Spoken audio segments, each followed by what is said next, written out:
In today's episode of the Pathway Presents podcast, I have an interesting guest here with me today. I'm with Madeleine Jones-Casey. She's hailing over as the content lead at Foresight The Works. And at Foresight The Works, they're really working at Megaprojects. And I really want to dive into that today. But also, obviously, as we note on the Pathway podcast, talking a little bit about growth, the strategies, and the people behind growth for the company. So Madeleine, welcome to the show. Thank you for having me. Of course. So maybe give us a 360 overview. Like, what is Foresight Works all about? So in one word, simplicity. Mega projects are just these insanely complex projects, usually $1 million or more, but we're kind of getting into the age of terror projects where it can be $1 trillion or more, and they're usually like construction based. And just the sheer amount of information that teams have to deal with to build these huge projects, we're all about making that simpler through AI. That makes a lot of sense. Could you give us a couple of examples? Like, what types of projects are we talking about? So one that we've worked on recently will be the Crossrail project. That's an extension of the tube in London. Another example at the moment, like what we've seen a lot of is data centers, constructing data centers around the world. They're just kind of huge construction projects. Yep, that makes a whole lot of sense. Very good. And who would you say, who are the companies that are actually, using Foresight Works, and what are they using it for? So like I said, a big one is Crossrail, and it's just kind of, so when you're looking at one of these projects as a leader, you've got a schedule and everything has to be met on time for the overall project to come in on time. They're using us to get that 360 view of everything that needs to be done. But where something's delayed, they can kind of drill down into that.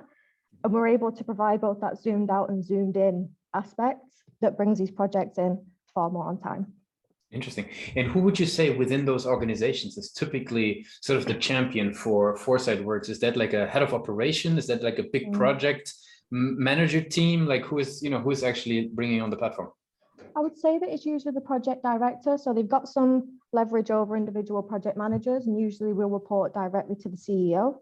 In the case of Crossrail itself, it was the CEO, Mark Wild, who procured us. He was really keen on kind of our vision and what we wanted to bring to the projects. But I'd say like project directors, project managers, and yeah, the CEOs. Gotcha. That makes sense. And what would you say? How do people hear about Foresight Works? Like, what's the typical way?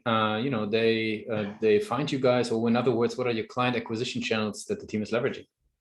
Yeah, so we're quite a young startup. So I joined about a year into when we'd already kind of founded ourselves as a company. And so originally it was a lot through our co-founder, Dr. Atif Ansar, who's quite a leading academic in the field of mega project management at Oxford University. So people would find about us through Dr. Atif having founded this company. But since I joined, I think we've really focused on getting our name out there and trying to become synonymous with insight. Essentially, we host industry leaders events in conjunction with Oxford University. For one of those, I think we had about 500 people sign up and 400 people turn up on the day. So we get a lot of people turning up to these events and really thinking of Foresight as a way to get insight into mega projects. Yeah, very interesting. And what role would you say does the website play? A lot of marketers we have in the show, they sometimes they move from outbound to inbound. Sometimes they actually move from inbound to outbound. Sometimes they're pushing, a lot inbound. Like, what's your perspective? Like, how do you think about the website at the moment? I think that our website, it's actually funny you ask, because it's going through a big redesign at the moment, because I think we've really realized the importance of the website when we're getting these inbound leads. Obviously, that's the first place people go to request a demo and things like that. At the moment, I think the most important, at least as far as like our analytics has shown, the most important part of our website is the blog page where people kind of can keep up to date with the news and things like that. But at the moment, we're redesigning our website to really properly encapsulate what we do as a company. Like I said, we're so young. Our product has developed quite quickly, so we couldn't exactly say at the beginning exactly what it was. But now we've really solidified that. I think we're about to see how big of a deal our website is going to be for our inbound marketing. That makes sense. So once the message becomes, even like you said, more solidified, more clear, then it's easier to understand on the inbound channel. Makes a lot of sense. Now you're working as a writer. You've been working as an academic writer prior as well. Like, what is maybe something that you've learned when it comes to the website? What do you consider important when we think about the copy of the website? Because you mentioned the message there. Is there anything that you've learned over the years that you maybe one or two learnings that you found to be helpful when it comes to website copywriting? Yeah, 100%. One thing that I'd like to kind of highlight now that I learned about 6 months ago now while we were in this redesign was that the copy, kind of the important high impact stuff and the calls to action. It's kind of from the age of when newspapers were the most popular form of marketing, but having that really important punchy copy above the fold. So kind of imagine a newspaper folded up on a stand. It's the things that it's above the fold, that's the high impact stuff.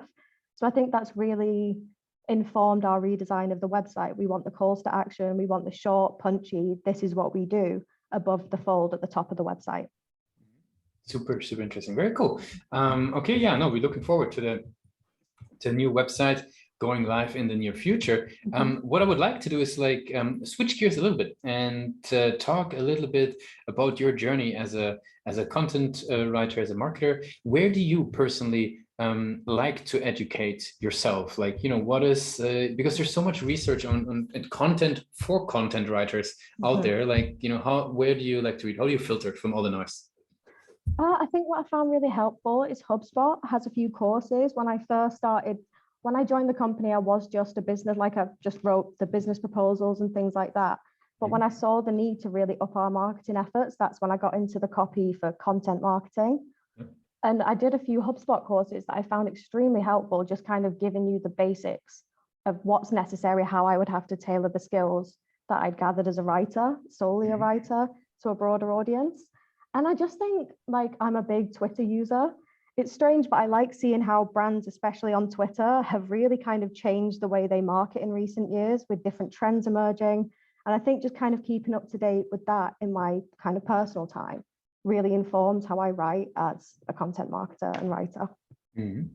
What would you say is a topic that you recently researched in depth? Maybe the last topic where you were researching because it's always great to see like what are things, you know, that marketers are actually looking for. I think I've really been into looking at, like I was just talking about, this kind of, I don't know how you'd word it, kind of like a shift in the way that marketing is done. It used to be kind of the companies representing the company overall, but now you're seeing kind of a personalized touch, say again on these Twitter accounts, where kind of a strange example I was looking into was a few articles about it. There was kind of like fake arguments between, say, the Wendy's fast food account and the KFC fast food account on Twitter. And it's that kind of person-to-person relatability of their marketing that I've read a few articles about that. And I just think it's really interesting as a trend. Yeah, makes a lot of sense.